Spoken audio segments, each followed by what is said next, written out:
Vamos a leer la palabra entonces, vamos a concentrarnos en ella. Yo le voy a pedir por favor que evite pararse, levantarse, moverse, enseñar el respeto de la palabra del Señor. Es más, voy a invitarle a que se ponga de pie. ¿Qué le parece? Han estado bastante tiempo sentados y voy a invitarles a que se pongan de pie. A la persona que está a su lado la salude, dígale que Dios te bendiga, qué bueno que estés aquí en la casa del Señor, ¿verdad?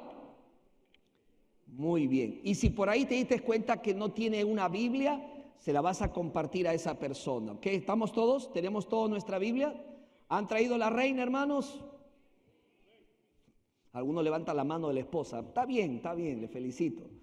La reina Valera, ¿verdad? Nuestra preferida. Vamos entonces a abrir nuestras Biblias en Romanos capítulo 5, versículos del 1 en adelante. Romanos capítulo 5, versículos del 1 en adelante. Yo le voy a dar unos minutitos para que le encuentre. Me encanta cuando escucho esas páginas, porque están buscándola. Eso es muy bueno, me encanta. De eso se trata. Romanos capítulo 5, versículo 1 en adelante. ¿Okay? Romanos está en el Nuevo Testamento, no vaya al Antiguo Testamento. ¿Lo tiene? Si usted encontró el pasaje, diga un fuerte amén. Sí lo encontró, excelente. Dice, justificados pues por la fe tenemos paz. ¿Con quién? Para con Dios. ¿Por medio de quién? Muy bien. Verso 2, por quien también tenemos entrada por la fe a esta gracia en la cual estamos firmes y nos gloriamos en la esperanza de la gloria de Dios. Y no solo esto, sino que también nos gloriamos en las tribulaciones. Ojo, nos gloriamos en las tribulaciones, sabiendo que la tribulación produce ¿qué? Paciencia. ¿Y la paciencia qué? ¿Y la prueba? Y la esperanza no avergüenza, porque el amor de Dios ha sido derramado ¿dónde? Por el Espíritu Santo que nos fue dado.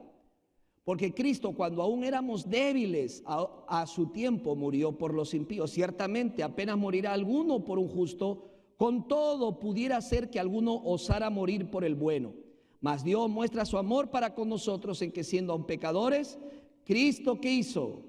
Murió por nosotros. Pues mucho más estando ya justificados en su sangre, por él seremos salvados de la ira. Porque si siendo enemigos fuimos reconciliados con Dios por la muerte de su Hijo, mucho más estando reconciliados seremos salvos por su vida. Verso 11 todos, por favor, 2, 3. Y no solo esto, sino que también nos gloriamos en Dios por el Señor nuestro Jesucristo, por quien hemos recibido ahora la reconciliación. Oremos. Gracias, Señor, te damos por la Biblia, el único libro que tú has escrito, nuestro buen Padre, para nosotros, y con gusto y con placer la leemos, confiando que ella no volverá vacía. En el nombre de Jesús oramos así, amén y amén. Tomen asiento, mis amados hermanos. ¿Cómo puede un Dios bueno y todopoderoso permitir tanto sufrimiento en el mundo? ¿Cómo? Este es un dilema que nos desafía como creyentes, porque demanda una respuesta. Nosotros tenemos que dar una respuesta. Claro, la objeción filosófica, no faltan aquellos filósofos desviados, no están enfocados y creen que haciendo un juego de premisas llegan a una conclusión que definitivamente es equivocada. Porque dicen ellos, si Dios es bueno y todopoderoso, ¿por qué existe el mal? Este es el argumento que ellos sostienen. Si Dios fuera bueno, querría eliminar el sufrimiento. Si Dios fuera poderoso, podría eliminarlo, porque Él tiene todo poder, es Dios, según ustedes. Pero como el sufrimiento existe y persiste, entonces Dios no existe, o no es bueno, o no es todopoderoso. Uno cuando escucha esto puede decir, uy, me atrapó, no sé qué decir. No. Hay una respuesta bíblica y una respuesta lógica. Primero la bíblica en Isaías 55, 8. Isaías capítulo 55, versículo 8 dice así: porque mis pensamientos no son vuestros pensamientos, ni vuestros caminos mis caminos, dice Jehová. A veces El hombre quiere jugar a ser Dios y entender todos los misterios y no puede. Pero además podemos usar la misma lógica y decir, si el sufrimiento es usado para negar a Dios, lo contrario también podría ser usado para probar la existencia de Dios. ¿Qué es lo contrario al sufrimiento? El gozo, la belleza, la felicidad, el amor. ¿No es acaso entonces estas evidencias de la existencia de nuestro Dios? Claro, si una supuesta evidencia del sufrimiento es que no hay Dios, lo contrario también es verdad, es válido. Si hay alegría, hay gozo, hay belleza, entonces existe Dios. Y con ese argumento tapamos la boca a estas personas que quieren con la lógica hacernos pensar algo que no es verdad. La Biblia dice en el Salmo 19:1, Salmos 19:1, los cielos cuentan ¿qué? La gloria de Dios. Santiago capítulo 1, versículo 17, toda buena dádiva y todo don perfecto desciende de lo alto, desciende de lo alto. Así que todo lo bueno lo ha hecho Dios. ¿Cuántos dicen amén? Es una prueba de la existencia de nuestro Dios. Pero sigue ahí el tema del sufrimiento que indudablemente nos desafía para dar una respuesta. Ese sufrimiento, ese tema, esa experiencia no es solamente emocional, sino que también hay una tensión espiritual e intelectual que el cristiano debe enfrentar con fe y esperanza y dar respuesta.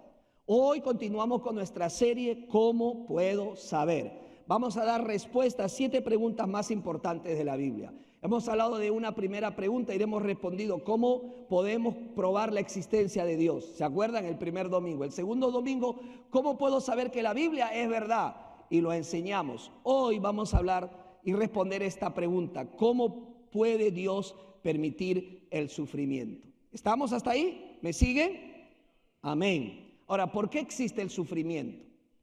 Hay varias causas, varias razones. La primera de ellas, causas naturales propias de este mundo. ¿Qué dice la palabra del Señor? Vamos a leer algunos pasajes de la Biblia en Romanos capítulo 8, el primero de ellos, Romanos 8, versículo 18 al 21.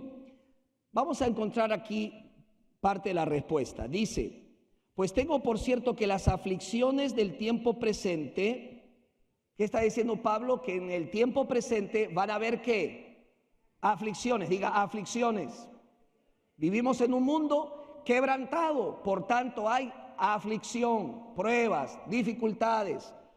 Dice, pues tengo por cierto que las aflicciones del tiempo presente no son comparables con la gloria venidera que en nosotros ha de manifestarse. Porque el anhelo ardiente de la creación es el aguardar la manifestación de los hijos de Dios. Porque la creación fue sujetada a vanidad, no por su propia voluntad, sino por causa del que la sujetó en esperanza. Porque también la creación misma será libertada de la esclavitud de corrupción a la libertad gloriosa de los hijos de Dios. Hermanos, como dice la palabra, esta creación sufre, esta creación está afectada, alterada. No fue así en el inicio. Dios no creó un mundo quebrantado. Una creación Él la hizo perfecta. Pero vivimos en un mundo caído donde las cosas no funcionan bien y tenemos que aceptarlo. Escuche, aunque usted sea y yo sea creyente, hijo de Dios, no estamos exentos de sufrir, no estamos exentos también de que esa alteración, ese quebrantamiento de esta tierra nos afecte a nosotros. Nos enfermamos, por ejemplo, ¿verdad? Si hay huracanes, nuestras casas pueden ser afectadas también. Si hay temblores, terremotos, también nosotros los vamos a padecer. Tenemos que aceptarlo. Ahora, bien interesante lo que dice Génesis, otro pasaje que quiero que vaya a Génesis capítulo 3, versículo 17. Dice así la palabra del Señor: y al hombre dijo, por cuanto obedeciste a la voz de tu mujer y comiste del árbol de que te mandé diciendo, no comerás de él, maldita será ¿qué? La tierra por tu causa. Con dolor comerás de ella todos los días de tu vida. O sea, a partir del pecado, a partir de la desobediencia de nuestros primeros padres, escúcheme, Adán y Eva abrieron la puerta al pecado y con ella las consecuencias. Y una de las consecuencias es la maldición sobre esta tierra. Esta tierra está afectada. Lo podemos ver a nuestro alrededor, es obvio lo que está sucediendo y lo que está pasando.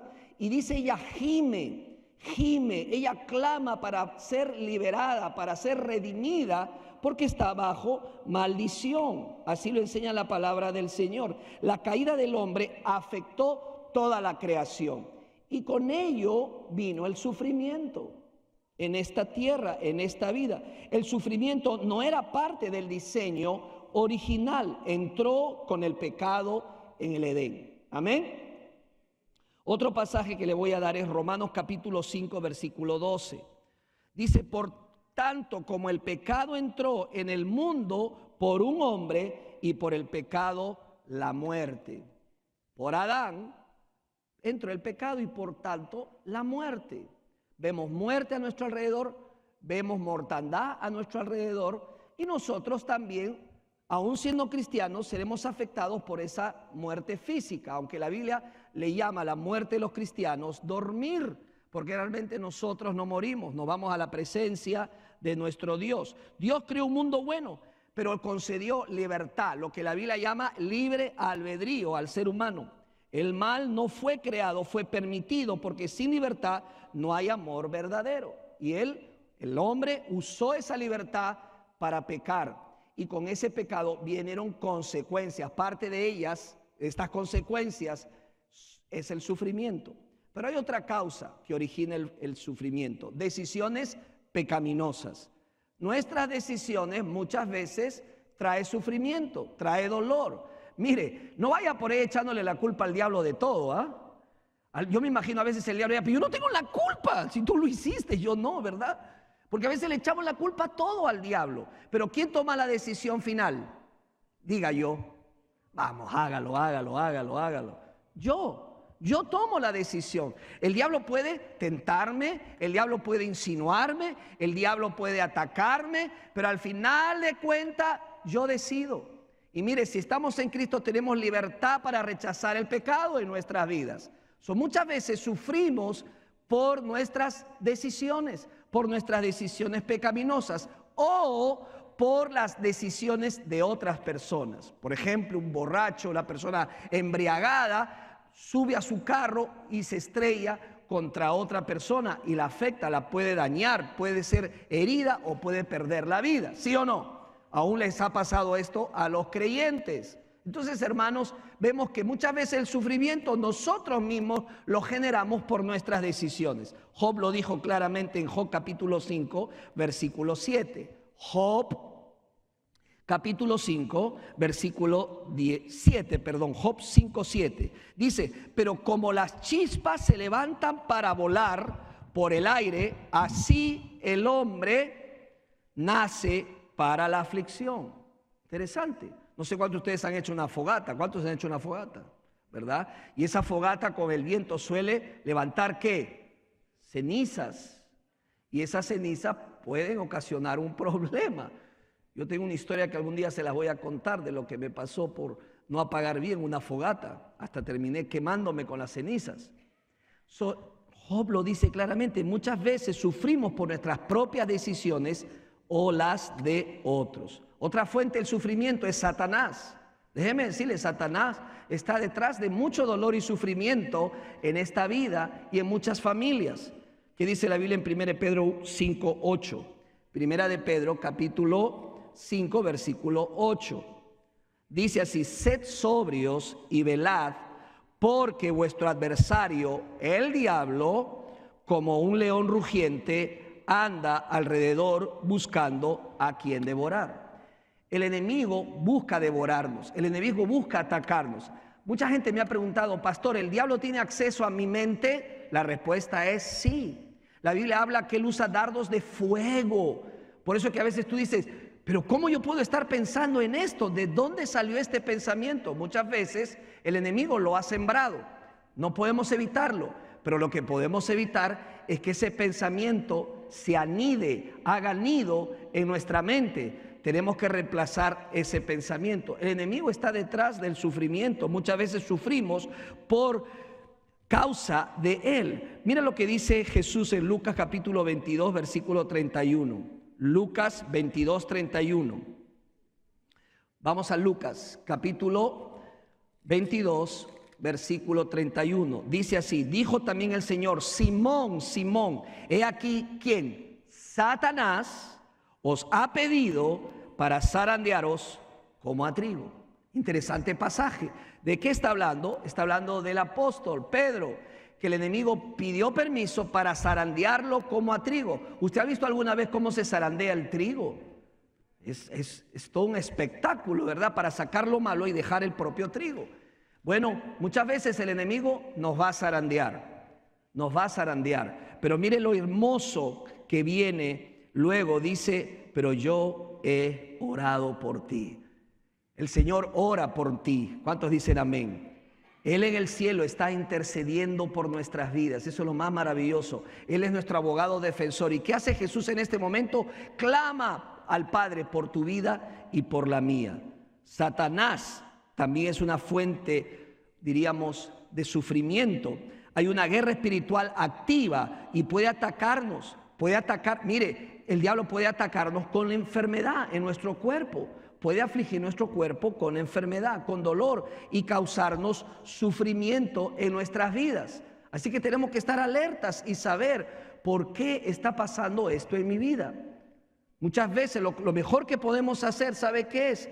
Dedicarnos a orar y ayunar y clamar a Dios por protección sobre nuestros hijos, sobre nuestras vidas, porque el enemigo puede y tiene límites, pero puede atacarnos, atacar nuestra mente, atacar nuestro corazón, nuestro cuerpo, ¿ok? Eso es lo que la Biblia habla de una lucha espiritual en nuestras vidas. Él es muy astuto, conoce al hombre, sabe de qué pie cojeamos. ¿Usted sabe de qué pie cojea, hermano?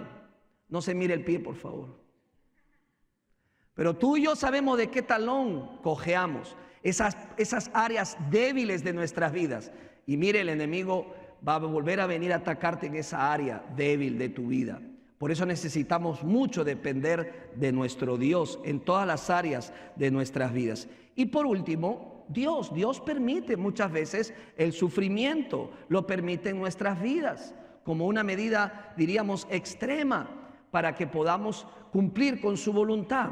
Mire lo que dice la Biblia en Job capítulo 1, versículo 21. Job 1, capítulo 1, versículo 21. Dice así: desnudo salí del vientre de mi madre y desnudo volveré allá.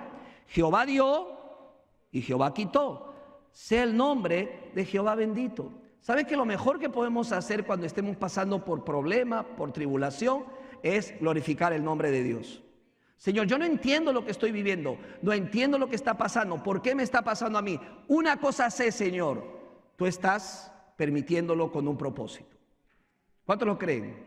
Tú lo estás permitiendo. Mire, cuando nosotros nos movemos de la voluntad de Dios y pensamos que somos unas víctimas de las circunstancias, somos víctimas de la gente, nos empezamos a apartar de la fe. Yo no soy una víctima de nadie. Yo estoy en las manos de Dios. ¿Cuántos creen eso? Usted está en las manos de Dios. Ahora, ¿que lo entiendo todo? No. ¿Que puedo dar respuesta a todo lo que me pasa? No. Pero eso no significa que Dios esté en control de mi vida. Y Él dirige mis pasos. A veces Dios permite el sufrimiento con un propósito redentor. El sufrimiento en las manos de Dios no es inútil. Forma, corrige, enseña y acerca. Mire, no solamente Dios está en el inicio, Él no solamente está al final, Él está en medio del proceso en tu vida, del sufrimiento. Tienes que verlo así. Muchas veces sacamos a Dios de la ecuación y decimos: Dios no puede estar en esto. Dios está en todo momento activo y obrando a favor de ti. Solamente dile: Señor, aunque no entienda, no lo comprenda, trae paz a mi corazón, paz a mi mente, Señor, y enséñame por qué pasan las cosas que pasan. Alguien dijo: la iglesia es la novia del Señor, a quien Él ama tanto que en ella no tolera mancha ni arruga. El amor, por su misma naturaleza, exige el perfeccionamiento del ser humano. Hermana, hermano, Dios está perfeccionando nuestras vidas. Las está haciendo cada día mejores, parecidas cada día más a nuestro Señor Jesucristo. Ese es el camino que hemos elegido. Ahora, podemos decir: pero ¿por qué a mí? Muchas veces no le ha pasado, no ha dicho: pero ¿por qué a mí me pasan estas cosas? ¿Por qué no al vecino? A ese vecino gruñón, a esa vecina le debería venir todos los males. Y me pasa a mí. Vengo a la iglesia, yo doy mi diezmo, yo canto, yo alabo, yo sirvo. ¿Por qué? ¿Por qué a mí?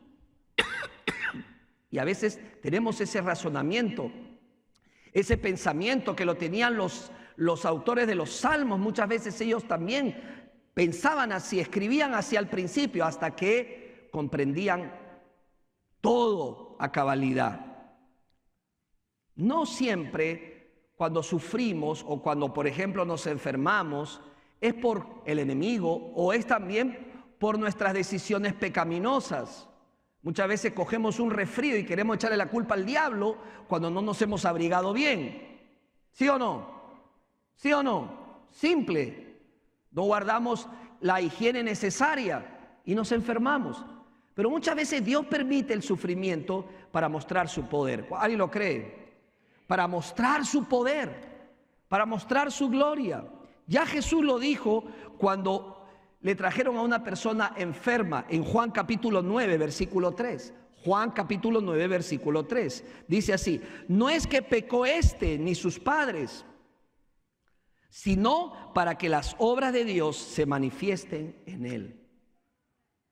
A veces Dios va a permitir sufrimiento y enfermedad en nuestras vidas para sanarnos, para mostrar su poder, para mostrar su gloria, para mostrar y manifestar sus obras en esa persona. Por eso es que Dios al que quiere sana. Amén. ¿Alguien puede decir amén? Él reparte el don de sanidad a quien Él desea. Y usted no tiene que irse a ningún lugar. El Señor está en todas partes y su poder está en todo lugar. Si quiere Dios, te va a sanar. Muchas veces Dios permite algo en nuestras vidas para sanarnos completamente. Dios es un Dios de milagros. Así que no se apresure, no corra, no reniegue, no levante su puño rápidamente al cielo y diga: Señor, ¿por qué a mí? Muchas veces el Señor lo permite para mostrar su poder y su gloria. Y usted ser un instrumento, partícipe de esa manifestación del Señor. Dice 2 Corintios capítulo 4, versículo 17, otro pasaje muy importante. Pablo dice a los corintios en 2 Corintios 4, 17: porque esta leve tribulación momentánea. ¿Qué es momentánea? ¿Alguien me ayuda? ¿Qué es la palabra momentánea? Temporal. ¿Qué más? ¿Ah? Por un tiempo, fuerte. Dura corto tiempo. Mira lo que está diciendo aquí Pablo. Dice: porque esta leve tribulación momentánea, ¿qué produce en nosotros? Un cada vez más excelente y eterno peso de gloria.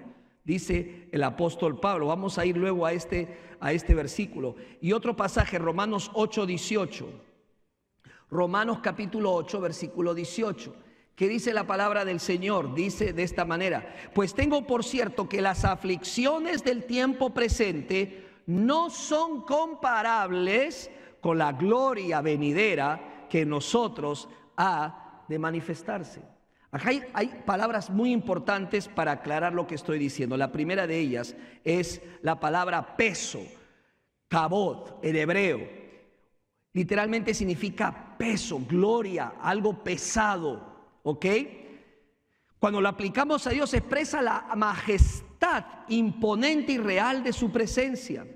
El sufrimiento comparado a esa majestad, a esa gloria, es liviano, no pesa tanto, no se compara. Eso es lo que está tratando de decir Pablo, a la gloria de Dios, que es más pesada. Hay otra palabra aquí, doxa, que es manifestación visible del honor. Se va a manifestar, dice, la majestad y el carácter de Dios. Romanos 5:2 dice, Pablo conecta el sufrimiento con la esperanza de la gloria del doxa de Dios. Y último, dokeo, que en griego significa parecer o tener apariencia. Es la raíz etimológica de doxa, lo que nos recuerda que la gloria que vemos a veces no es la gloria que vendrá. ¿Qué significa esto? El sufrimiento pesa y a veces pesa bastante, pero la gloria pesa más. La gloria de Dios es mucho más grande lo que Dios va a hacer en nuestras vidas. Eso es lo que dice 2 Corintios capítulo 4, versículo 17. El sufrimiento es real, pesado, a veces es una carga, pero no se compara con la gloria de Dios que se revelará al final. Ánimo, congregación. Vea el sufrimiento de la perspectiva de la gloria eterna de nuestro Dios. Dios va a hacer grandes cosas. No se angustie, no nos desesperemos, confiemos en nuestro Dios. La gloria, dice, no siempre se ve, pero Dios la revela. Doxa, la palabra doxa, la revela. Dice, nos gloriamos en la esperanza de la gloria de Dios. La gloria de Dios no siempre es evidente en el sufrimiento, pero está obrando en nosotros. ¿Cuántos creen en eso? Dios está obrando en el sufrimiento, Dios está obrando en el dolor. No lo descarte. Mire, vivimos en un mundo en donde no queremos padecer, no queremos sufrir. Incluso conozco una falsa religión que te invita y te dice, ven a Cristo y para de sufrir. Cuidado, cuidado, porque ese evangelio no es el evangelio de las Escrituras. Ese es el evangelio moderno de la prosperidad, que si seguimos a Cristo nos va a ir todo de maravilla, vamos a ser ricos y no vamos a sufrir y no vamos a padecer jamás. Pero cuando vienen las luchas, las aflicciones y las tribulaciones, ¿qué pasa con esas personas? Se sienten defraudadas porque le vendieron un evangelio que no es el de la Biblia. Vamos a padecer en esta tierra, la Biblia lo dice claramente. Es más, si tú sigues a Cristo vas a tener más problemas. Escuchen lo que les voy a decir. Por eso Jesús dijo, mide primero antes, calcula primero antes. Hoy se invita a seguir a Cristo a la gente como si siguieran a cualquier líder o a cualquier movimiento. Pero seguir a Cristo cuesta. Y cuesta bastante. Implica sacrificio. Piénsalo. Jesús dijo, no corras. Piensa el costo de seguir a Jesús. Mire, su líder, su Señor, su jefe, su amo, Jesús sufrió antes de la cruz. Y nosotros no vamos a sufrir, vamos a padecer, vamos a sufrir por causa de la fe. Tenemos que entenderlo. Nos gloriamos en la esperanza de la gloria de Dios. La gloria de Dios no siempre es evidente en el sufrimiento, pero está obrando para bien, dice la palabra del Señor. Muchas veces decimos, ¿por qué a mí? Que yo hago esto y yo hago el otro y no debería yo estar sufriendo. Eso me hace recordar al autor del libro del Salmo 73, el conflicto de Asaf, o Asaf, como quiera decirlo. Si quiere, vaya a su Biblia en el Salmo 73, el cual le invito que cada vez que usted piense que es injusto la vida o que le pasa lo que le pasa y a otros no le pasa lo que le pasa a usted, vuelva al Salmo 73. ¿Por qué? Porque en el Salmo 73 el autor confiesa que casi se resbala en su fe al ver a los impíos prosperar. Asaf dice en el verso 3 del Salmo 73, porque tuve envidia de los arrogantes viendo la prosperidad de los impíos. ¿Qué estaba pensando Asaf? Los impíos prosperan. Una aparente injusticia. Observa que los malvados viven sin problemas. ¿Ha visto usted las personas que supuestamente viven sin problemas y obran mal y hacen lo que quieren? Y uno dice, pero ¿cómo le puede ir tan bien a esa persona pagana, injusta? No lo entiende muchas veces, se enriquecen, se burlan de Dios y aún así parecen estar bien, dice Asaf. Asaf tuvo una crisis de fe. Pregunta si ha servido a Dios en vano, si todos sus esfuerzos son en vanos, porque su vida está llena de dificultades, mientras que los impíos todo les va bien. Y dice Asaf, a mí no. Pero él cambió su perspectiva. ¿Cuándo cambió de la manera de pensar hacia ese pensar de que hay injusticia en este mundo? Que la hay, de hecho.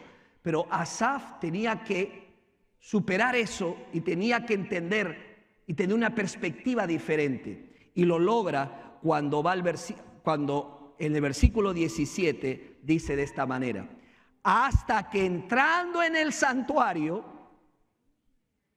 comprendí el fin de ellos.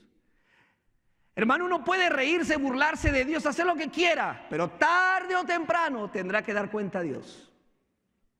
Asaf entendió que la verdadera recompensa estaba en la comunión con Dios, el estar con Dios, en el caminar con Dios, no en la prosperidad temporal, porque hoy tienes, mañana no tienes, pero tener a Dios es ganancia.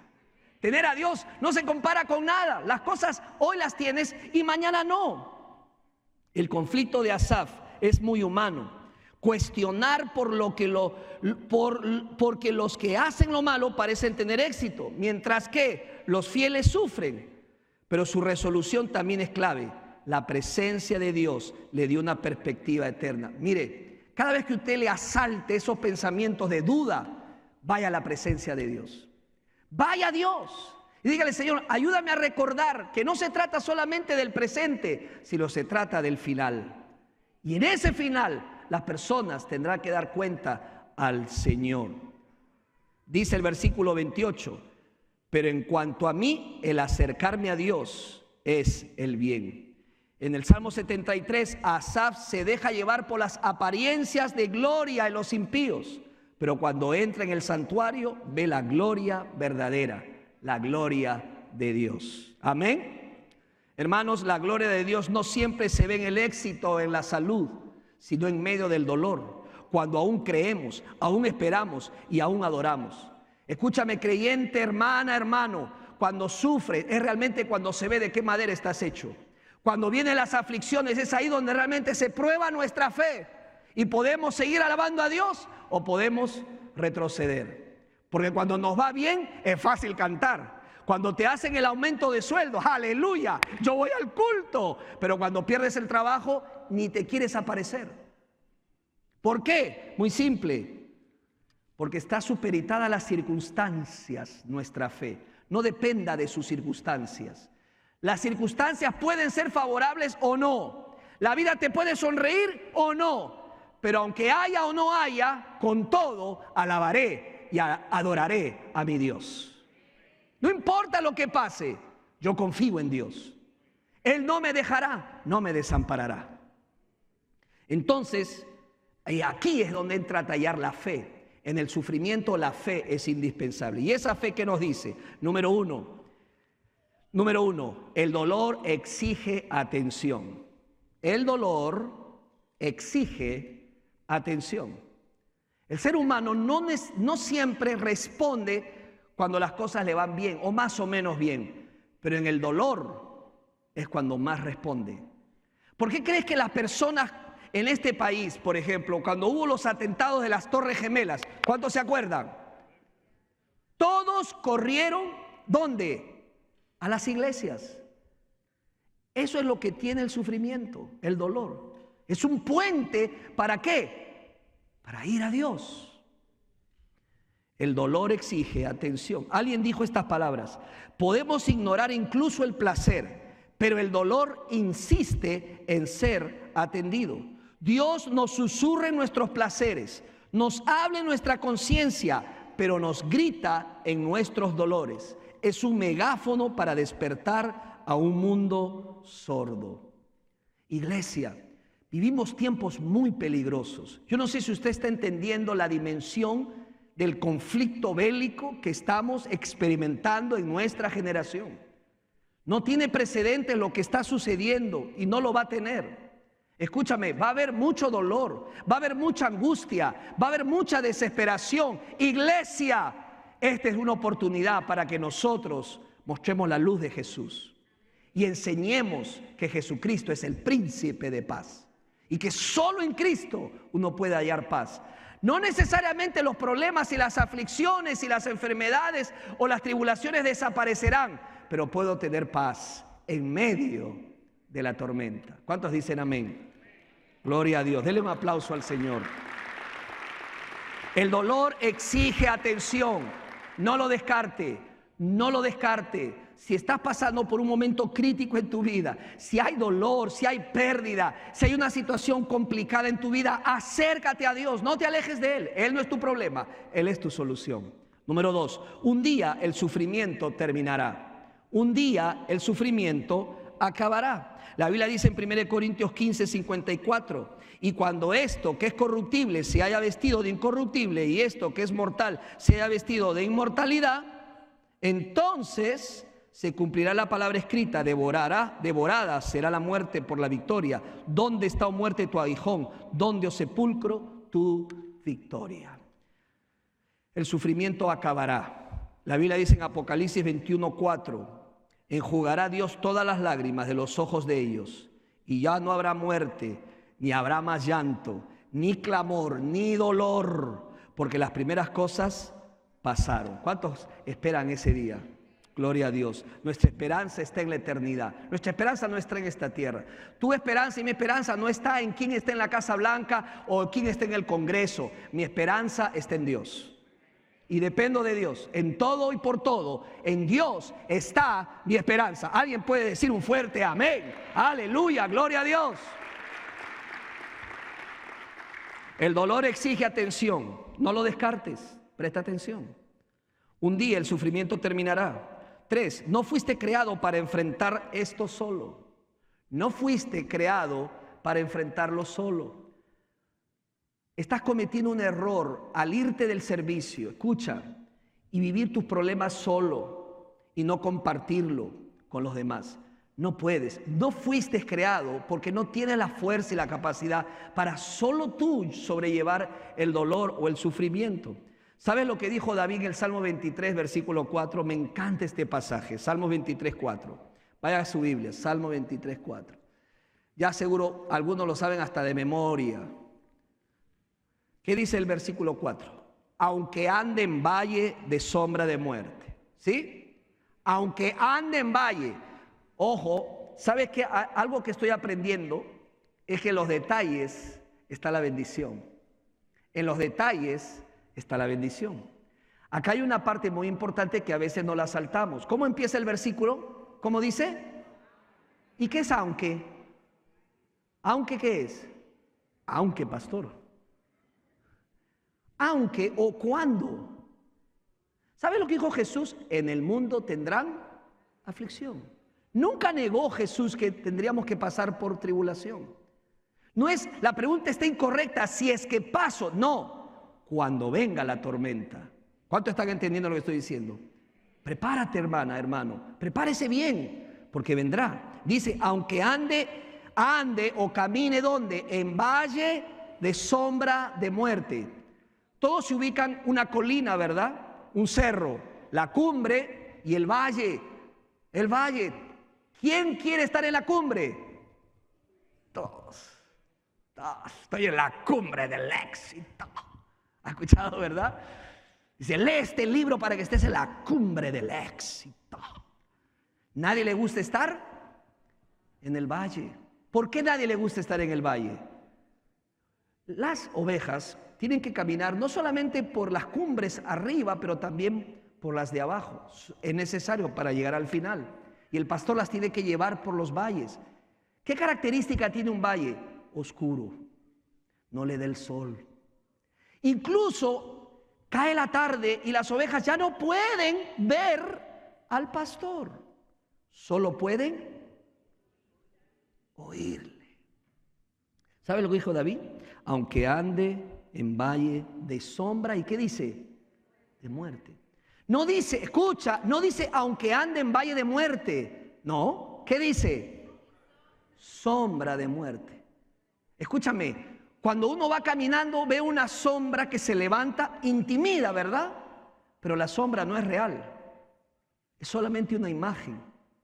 Amada, amado de Dios, cuando pases por un valle de sombra y de muerte, la sombra de muerte, solamente es una imagen. La realidad es que Dios está contigo y que no te debes asustar.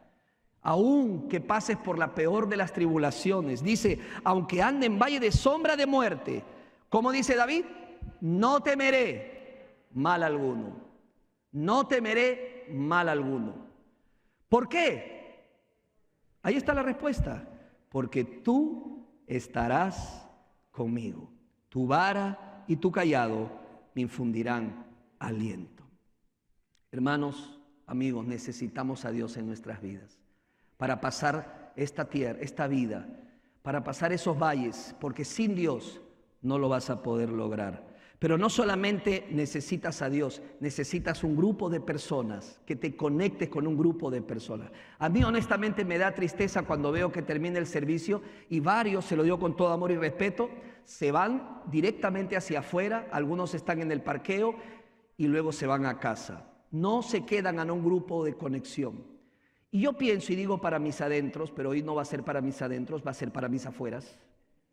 ¿Por qué no se quedan? Hay dos hipótesis. La primera hipótesis, no lo necesito.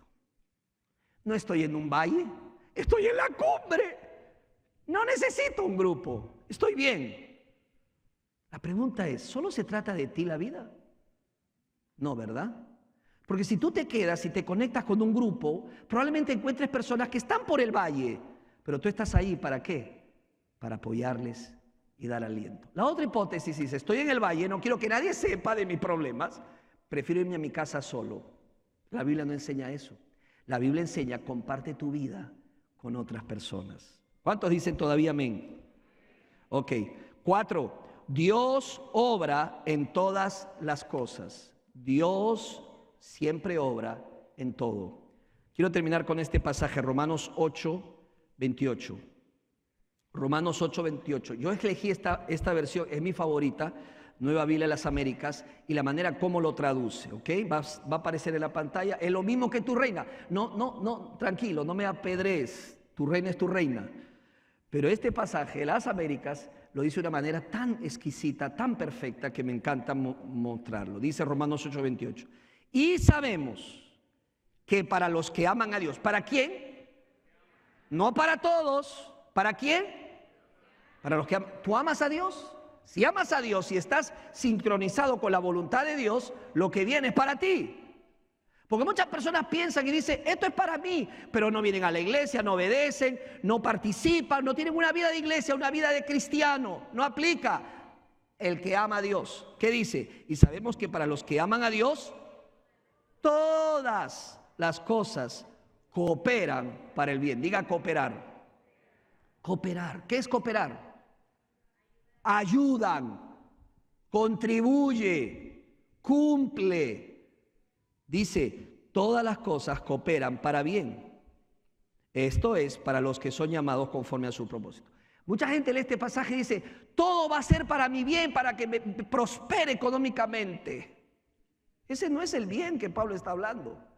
¿Sabes cuál es el bien? Todo coopera para bien, aún tu aflicción, aún tu prueba, aún tu problema coopera para bien. ¿Cuál es el bien? El bien que se propuso Dios cuando te creó. El propósito de Dios para tu vida, hermano, es conformarte a la imagen de su Hijo. Amén. Ese es el bien más supremo.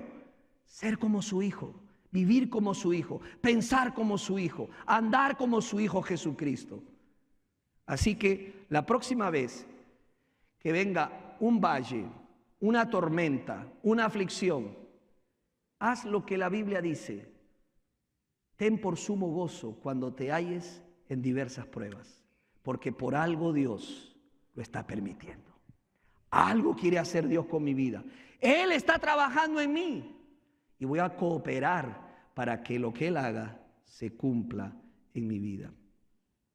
Corrie ten Boom, una cristiana holandesa que fue encarcelada en un campo de concentración nazi porque ella decidió esconder judíos, compartió que incluso en medio del horror de uno de los centros de concentración donde su hermana murió, ella aprendió a confiar en Dios. Su fe no la libró del sufrimiento, ojo, pero le dio un propósito. En una ocasión dijo: no hay hoyo tan profundo donde el amor de Dios no sea aún más profundo.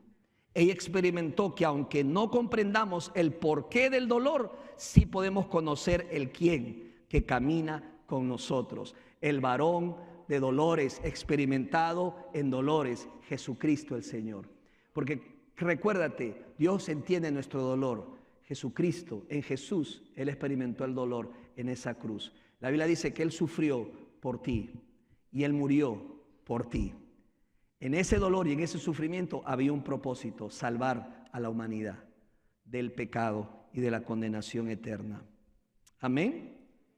Confía en que Dios está presente y usa el sufrimiento para tu bien. El dolor no niega a Dios, nos acerca a Él. Dios no es ajeno al sufrimiento. En Cristo lo llevó en carne propia. Y amigo, amiga que estás aquí, el sufrimiento puede ser el llamado de Dios, ese megáfono que te está gritando y diciéndote: acércate a mí. Sin mí nada podrás hacer. Si no existe Dios, el sufrimiento no tiene propósito. El dolor es accidental de la biología. No hay justicia futura. Pero si Dios sí existe, el sufrimiento tiene redención. Tu dolor no es en vano. Dios te invita a conocerle en medio del dolor.